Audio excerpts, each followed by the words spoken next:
A dilatação dos líquidos. Os líquidos, eles dilatam mais que os sólidos quando submetidos a uma mesma temperatura. A forma do líquido é sempre definida pelo recipiente que o contém. Portanto, ao aquecermos um líquido contido em um recipiente, este recipiente também irá se aquecer. Desta forma, ambos dilatam. Então, tanto o líquido quanto o recipiente irão se dilatar. Então, vamos imaginar o seguinte. A gente tem um recipiente. Esse recipiente ele tem um volume inicial aqui. Esse recipiente ele está totalmente cheio com o líquido. Há uma temperatura inicial. E aí a gente começa a aquecer esse recipiente. O calor vai ser transferido para o líquido. Como o líquido dilata mais do que o recipiente, o que vai acontecer com o volume desse líquido aqui? Vai extravasar, né? Vai cair aqui nesse outro recipiente. E aí a gente vai ter um volume final desse recipiente aqui, ele vai estar dilatado, né? E a gente vai ter um volume extravasado. Esse volume extravasado a gente vai chamar de variação de volume aparente, porque é o que aparenta ter sido dilatado do líquido, né? Mas aí a gente sabe que não foi só isso que dilatou do líquido, porque o recipiente aqui também dilatou, né, quando ele atingiu essa temperatura final. Então vamos lá. Ocorrem dilatações volumétricas. A dilatação do volume do líquido, a gente vai chamar de ΔVL, e a dilatação do volume do recipiente, a gente vai chamar de ΔVREC. Onde essa dilatação de volume do líquido, ela vai ser a dilatação de volume, a variação de volume do recipiente, mais a variação de volume aparente, que extravasou. Então, olha, caso o líquido seja conhecido, basta aplicar a equação ΔV igual a V0 vezes gama vezes ΔT, que é a equação de variação de volume que a gente já viu lá em dilatação dos sólidos, né? Só a gente adaptar ela para os líquidos. Caso o líquido seja desconhecido e apenas informações sobre o recipiente e volume extravasado sejam repassadas, né? Aí a gente tem que usar essa relação, que a variação de volume do líquido é igual à variação de volume do recipiente mais a variação de volume aparente, que é o que extravasou. Então, olha só, se a gente substituir as expressões dentro dessa relação aqui, o que a gente vai ter? A variação de volume do líquido vai ser igual a V0, volume inicial, vezes o gama, que é o coeficiente de dilatação volumétrica do líquido, vezes a variação de temperatura, que vai ser igual a variação de volume do recipiente, é o volume inicial, vezes o gama do recipiente, vezes o ΔT, mais a variação de volume aparente, que é volume inicial vezes o gama aparente vezes o ΔT. Então, olha só, volume inicial eu tenho em todos os termos. ΔT eu tenho em todos os termos. Então, eu posso cortá-los, né? Então, vai me sobrar o quê?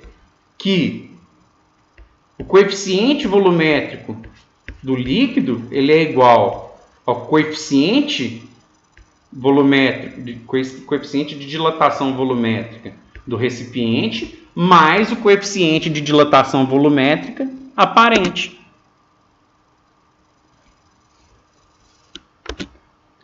Então vamos lá. Dilatação anômala da água. Quando aquecidas, geralmente as substâncias aumentam seu volume?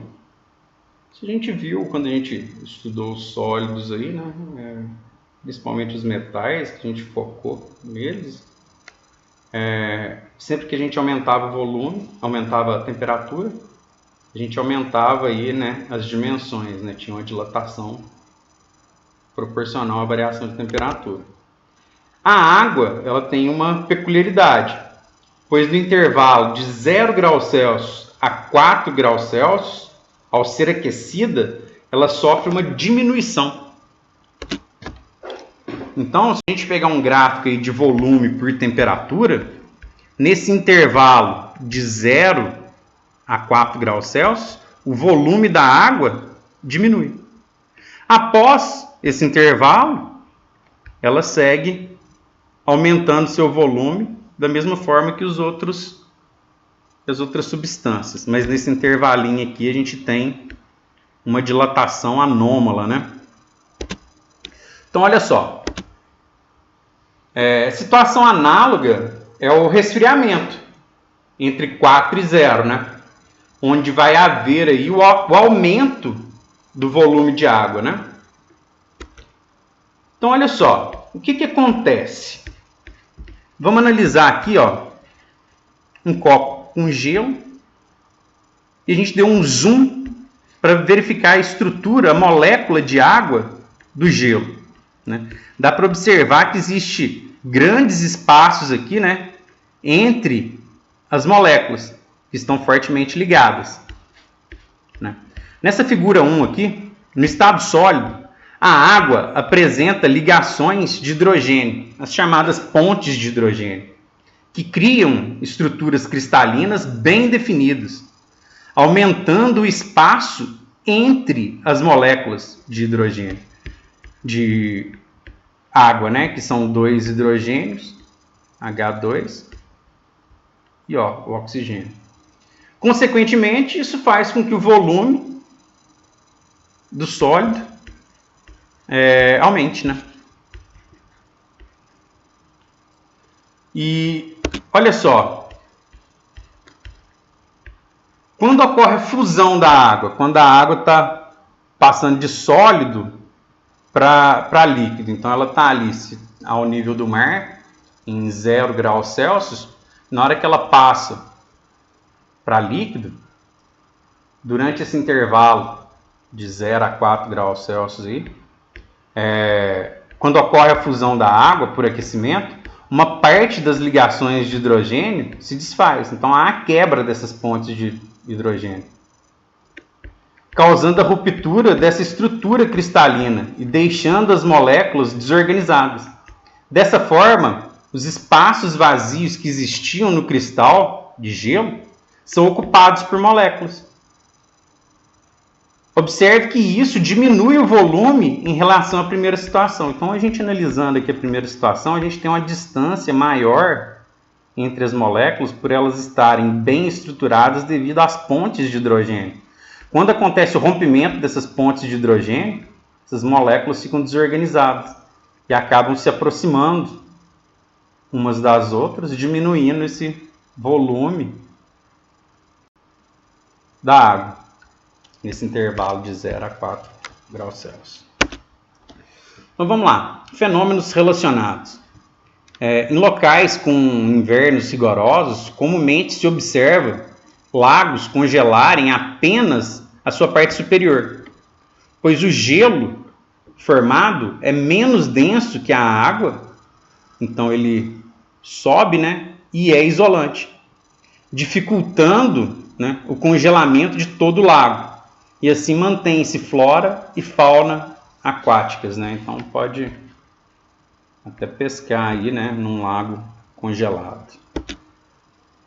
Experimento do copo com gelo e água. Esse experimento é um experimento clássico, né? Imagina o seguinte: você tem um copo e esse copo, até determinado ponto, você colocou água. E depois foi colocando pedrinhas de gelo até que esse líquido aqui atingisse a borda do copo, ficando no limite. E aí vocês vão observar, pode até fazer em casa aí, vão observar que uma parte das pedras de gelo vão ficar para cima, né, do nível da água. O que vai acontecer com esse gelo? O que vai acontecer com esse sistema água mais gelo aqui quando o gelo derreter? O que vocês acham? Haverá o aumento do nível de água e, como consequência, haverá o transbordamento? Ou o nível de água se manterá constante? Acertou quem falou que o nível da água se manterá constante. Então, quando o gelo derrete, né, como ele diminui o volume no intervalo de 0 a 4 graus Celsius,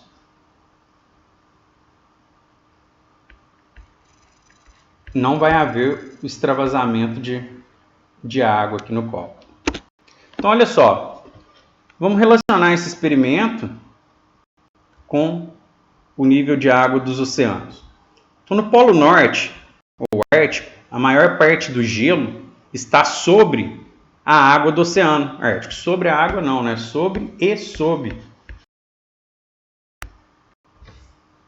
Porque tem quase 90% do gelo, ele fica abaixo do limite do nível de água, né? Só 10% aí, mais ou menos do gelo fica para cima da água. Então, quando você vê aqueles icebergs enormes lá, imagina que só 10% dele está acima da água. Os outros 90% estão abaixo, né? O Polo Sul ou Antártica, o gelo está sobre uma camada de rocha, que é um continente, né? É um continente. Então, se a gente analisar pelo experimento do copo com gelo e água, o derretimento do gelo que está sobre o continente irá influenciar no aumento do nível dos oceanos. Então, o gelo que já está dentro da água, ele não influencia no nível dos oceanos. O que vai influenciar é o derretimento do gelo que está sobre a camada rochosa, né? Porque esse gelo vai fazer com que o nível de água dos oceanos aumente aí. A gente tem que tomar bastante cuidado aí quando o pessoal fala de aumento global de temperatura devido ao derretimento dessa parte de gelo que está sobre o continente, né? Sobre a Terra. Vamos lá, um exemplo. Uma garrafa de vidro está completamente cheia com certo líquido e possui volume de 200 centímetros cúbicos a 10 graus Celsius. O conjunto garrafa mais líquido é aquecido a 210 graus Celsius e verifica-se que 1 centímetro cúbico transborda.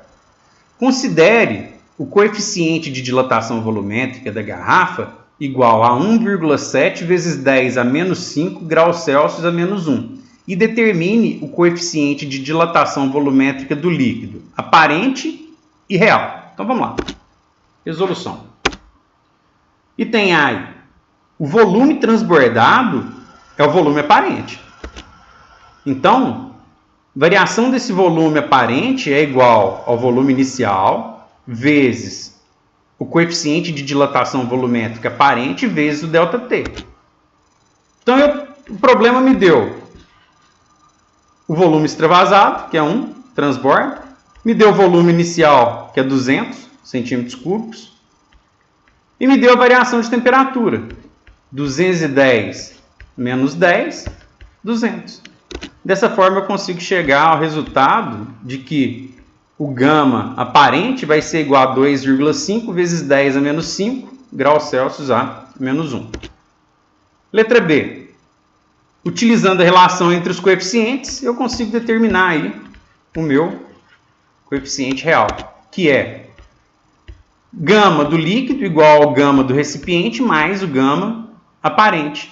O gama do recipiente foi informado, então eu tenho que o gama do líquido vai ser igual a 1,7 vezes 10 a menos 5 graus Celsius a menos 1, mais o que a gente calculou, que é o gama aparente. Então, a gente tem que o gama do líquido vai ser igual a 4,2 vezes 10 a menos 5 graus Celsius a menos 1. E aí estão as referências bibliográficas.